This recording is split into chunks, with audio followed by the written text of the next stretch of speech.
மிகப்பெரிய ஒரு மோசடி வேலையை தமிழக அரசாங்கம் அரங்கேற்றிருக்கு. கிட்டத்தட்ட 25,000 கோடி ரூபாய் சொத்து மதிப்பு. கரூரில் 25,000 கோடி ரூபாய் சொத்து மதிப்பு,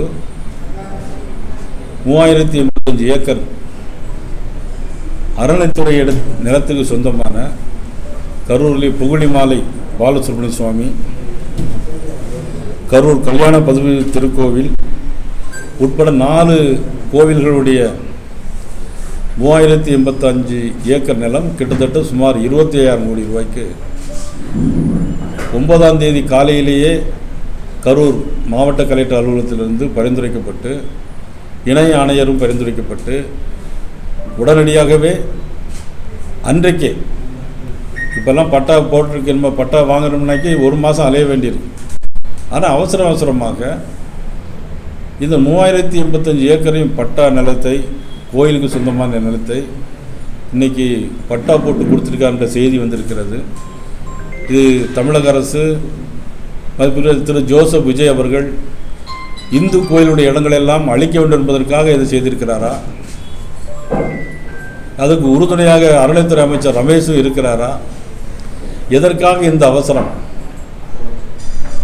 வன்மையாக நாங்கள் கண்டிக்கிறோம். பாரதிய ஜனதா கட்சி சார்பாக வன்மையாக கண்டிக்கிறோம். இதனை தொடர்ந்து நிச்சயமாக இதனுடைய ஆய்வுகளை தெரிந்து கொண்டு மிகப்பெரிய போராட்டத்தை பாரதிய ஜனதா கட்சி இந்து அறநிலைத்துறை இடங்களை மீட்பதற்காக நிச்சயமாக போராடுவோம் என்பதை தெரிவித்துக் கொள்கிறேன்.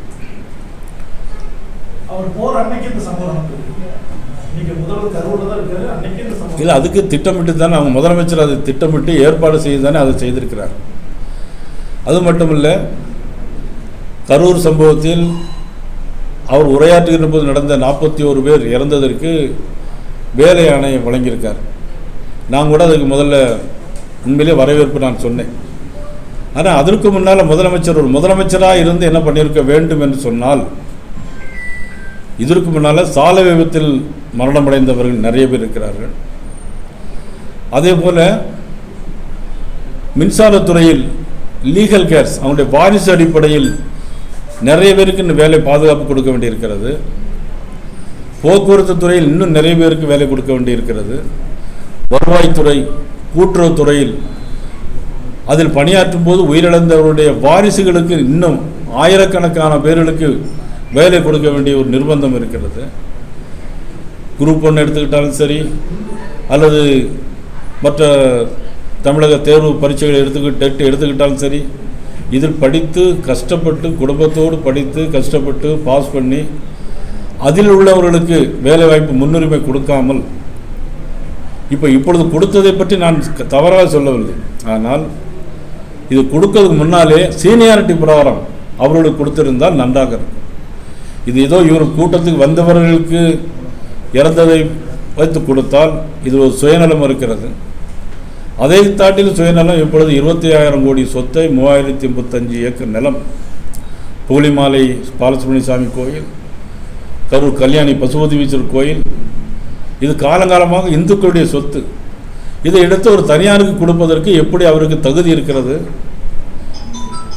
இதனால் எந்த தைரியம் வந்தது என்பதைத்தான் நாங்கள் கேட்கிறோம். அது இப்போதான் ஜியோ, அது அவங்கள்ட்ட வேண்டிய ஆளுக்கு தானே கொடுத்துருப்பாங்க நிச்சயமாக. அதற்கு எடுத்த பிறகு அடுத்தபடியாக பிரஸ் கூட்டத்தில் நமக்கு உங்களுக்கு சொல்ல தெளிவாக சொல்கிறேன். இன்னும் சரியாக தெரியவில்லை. இப்பொழுது ஜியோ வந்திருக்கு. யார் யார் பேரில் என்னங்கிறத பார்த்துட்டு நான் உங்களுக்கு சொல்கிறேன்.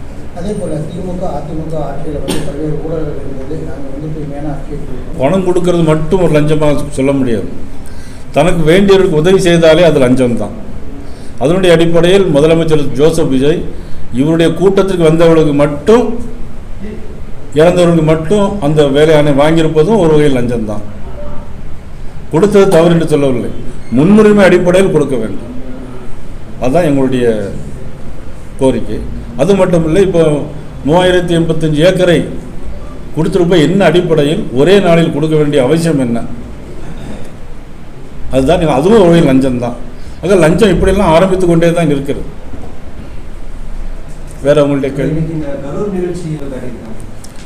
உண்மையிலே இந்த மாதிரி சம்பவம் இது வரைக்கும் நடந்ததில்லை. சினிமாவில் தான் நம்ம பார்த்துருக்கோம். இப்போ புரட்சித் தலைவர் எம்ஜிஆர் அவர் வந்து முதலமைச்சராக வந்தபோது தன்னுடைய வாழ்க்கையில் என்னென்னலாம் சொன்னாரோ, என்னென்ன செய்வோம் அப்படின்னு சொன்னாரோ அதையெல்லாம் செய்து காட்டியவர். ஆனால் இப்போ நடிகராக இருந்து முதலமைச்சராக வந்திருக்கிற ஜோசப் விஜய் ஒரு சமுதாயத்துக்கு சொந்தமான சொத்தையே 3085 ஏக்கரை எடுத்து கொடுக்காருன்னா, அது மட்டுமல்ல, இவர் வரும்போது பள்ளி விடுமுறை விடுவதும் இவருடைய காட்சிகளை மாணவர்களுக்கு காட்டுவது என்பது அது உண்மையிலே தவறான விஷயம். மாணவர்களை தவறான வழியில் எடுத்துச் செல்வதற்காக உள்ள விஷயம். ஆக இதெல்லாம் வன்மையாக கண்டிக்கத்தக்கது. சார், மத்திய அரசு அதிகாரிகளும் இருக்கிறாங்க, அது அரசியல் கட்சியை சேர்ந்தவங்களும் இருக்கிறாங்க. ஸோ இந்த நிலைப்பாடு என்ன சென்ட்ரல் கவர்மெண்ட்டோட தமிழ்நாட்டில் இருக்கிறது. ஒரு உரம் வாங்கணும்னாலே அவ்வளோ ரெக்கமெண்டேஷன் கொடுக்க வேண்டியிருக்கு ஆதாரம். ஆனால் இவ்வளோ பெரிய பதுக்கலும் இவ்வளோ பெரிய கடத்தலும் தமிழக கேரளா எல்லையில் வந்து உங்களுடைய பொருள் என்ன சார்? அதாவது வந்து மத்திய அரசு வந்து 4500 ரூபாய்க்கு வாங்கிய யூரியாவை 300 ரூபாய்க்கு விற்கிது. இதில் மாநில அரசுக்கு எந்த விதமான சம்பந்தமும் கிடையாது. மத்திய அரசு, பாரத நரேந்திர மோடியுடைய அரசு, பாரதிய ஜனதா கட்சியினுடைய அரசு 4500 ரூபாய்க்கு வாங்கி 300 ரூபாய்க்கு அந்த உரத்தை கொடுக்குறாங்க. அது மாதிரி டிஏபியும் 4000 ரூபாய்க்கு வாங்கி 1200 ரூபாய்க்கு விற்கிறாங்க. இதில் லட்சக்கணக்கான கோடிகள் ரூபாய் அரசுக்கு இழப்பு இருந்தாலும் தமிழக விவசாயிகள் மட்டுமில்லை, இந்தியா முழுக்க விவசாயிகளுக்கு நன்மைக்காக இன்றைக்கி பாரதம் மோடி அவர்கள் கொடுக்கிறார்கள்.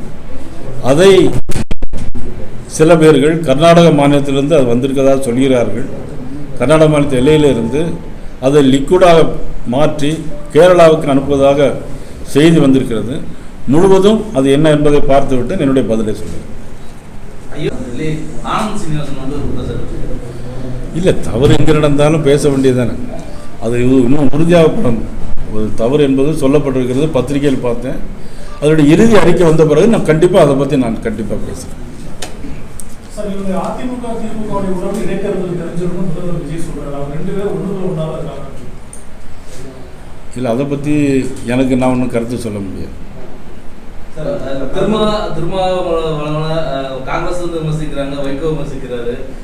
தனியார் திமுக கூட்டணியிலிருந்து தாவக கூட்டணிக்குள்ள போனதுக்கப்புறம் அவங்களுக்கும் ஒரு குழப்பமான சூழல் இருக்கு. மாற்றி ஒருத்தர் விமர்சிக்கிறாங்க. இல்லை, மதிப்புக்குரிய திருமாவளவன் வந்து அவர் ஸ்டாண்டை மாற்றிக்கிட்டே இருக்காரு. இதுவரையிலும் திமுகவுடைய கூட்டணியில் இருந்தாங்க. அதுக்கு பிறகு தாவக போன பிறகு அவருடைய பேச்சுகள் எல்லாமே கொஞ்சம் மாறி இருக்கிறது. அதுக்கு பிறகு என்னென்னா, இப்போ திமுகவுடைய நட்போடு இருப்பன்னு வேற சொல்லியிருக்கிறாங்க. மதிப்புக்குரிய திருமாவளவன் வந்து என்ன எண்ணத்தில் இருக்கிறாங்க அப்படிங்கிறது தெரியல. ஆனால் எனக்கு ஒன்றை புரிஞ்சுக்கிட முடியும். 2029 தேர்தலில் ஒரே எதிரி கட்சியாக தான் எல்லாரும் சேர்ந்து பாரதிய ஜனதா கட்சியை நினைக்கிறாங்க. வரக்கூடாது அப்படிங்கிற எண்ணத்தில் அவங்க எல்லாரும் ஒரு கூட்டு சேரலாமாங்கிற எண்ணம் அவங்களுக்கு இருக்குது. பாரதிய ஜனதா கட்சியை பார்த்து இன்னைக்கு எல்லா கட்சிகளும் பயந்து போயிருக்கிறது. வரும் இடைத்தேர்தல் தேர்தல் வரட்டும் சொல்லிடுறேன்.